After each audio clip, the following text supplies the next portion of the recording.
Dark ম্যাটারের অস্তিত্বের পক্ষে কি কোনো শক্ত প্রমাণ আছে?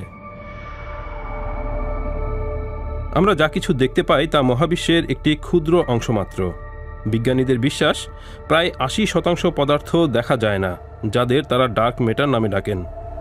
কিন্তু জ্যোতির্বিজ্ঞানীরা এর অস্তিত্ব নিয়ে সন্দেহ প্রকাশ করেন, কারণ আমরা মহাকাশে যা দেখি তা দৃশ্যমান পদার্থের সাথে যোগ হয় না।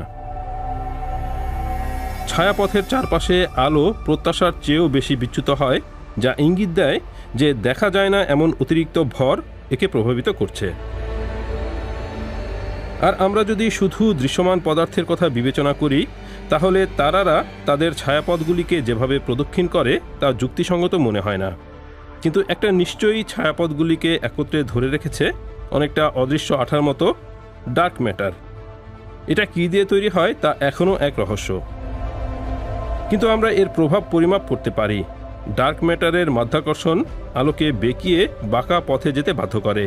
জ্যোতির্বিজ্ঞানীরা একে তাদের সুবিধার্থে ব্যবহার করেন। টেলিস্কোপের সাহায্যে তারা মহাকাশের নির্দিষ্ট অংশ বিশ্লেষণ করে আলো কিভাবে কোটি কোটি বছর ধরে ভ্রমণ করেছে তা ট্র্যাক করেন। এটি তাদের কোথায় কত ডার্ক ম্যাটার আছে তার মানচিত্র তৈরিতে সাহায্য করে। আগের চেয়ে আরও সুনির্দিষ্ট তথ্য পাওয়া যাওয়ায় মানচিত্রের মানের ক্রমশ উন্নতি হচ্ছে। ২০২৪ সালের ফেব্রুয়ারি থেকে ইউরোপের মহাকাশ টেলিস্কোপ ইউক্লিড আকাশ স্ক্যান করছে। এর উদ্দেশ্য গত ১০ বিলিয়ন বছর ধরে ডার্ক ম্যাটারের বিস্তারের তালিকা তৈরি করা, অভূতপূর্ব নির্ভুলতার সাথে। তত্ত্ব অনুসারে ডার্ক ম্যাটার মহাবিশ্বের গঠনকে রূপ দিয়েছে। ডার্ক ম্যাটার যেখানে ঘনীভূত হয়েছিল, সেখানে তার মাধ্যাকর্ষণ সাধারণ পদার্থকে আকর্ষণ করেছিল, যার ফলে তারা, ছায়াপথ এবং বিশাল ছায়াপথের গুচ্ছ তৈরি হয়েছিল। এখনও পর্যন্ত ডার্ক ম্যাটার সম্পর্কে আমাদের পরিমাপ এই ধারণার সাথে সামঞ্জস্যপূর্ণ।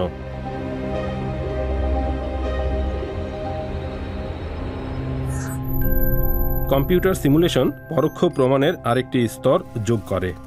সিমুলেশনের মাধ্যমে কোটি কোটি বছর ধরে ছায়াপথ ও গ্যালাক্সি ক্লাস্টারগুলি কিভাবে বিবর্তিত হয়েছিল তা মাত্র কয়েক সেকেন্ডে দেখানো যায়। ফলাফল স্পষ্ট, ডার্ক ম্যাটার ছাড়া মহাবিশ্ব দেখতে আজকের মতো হতো না।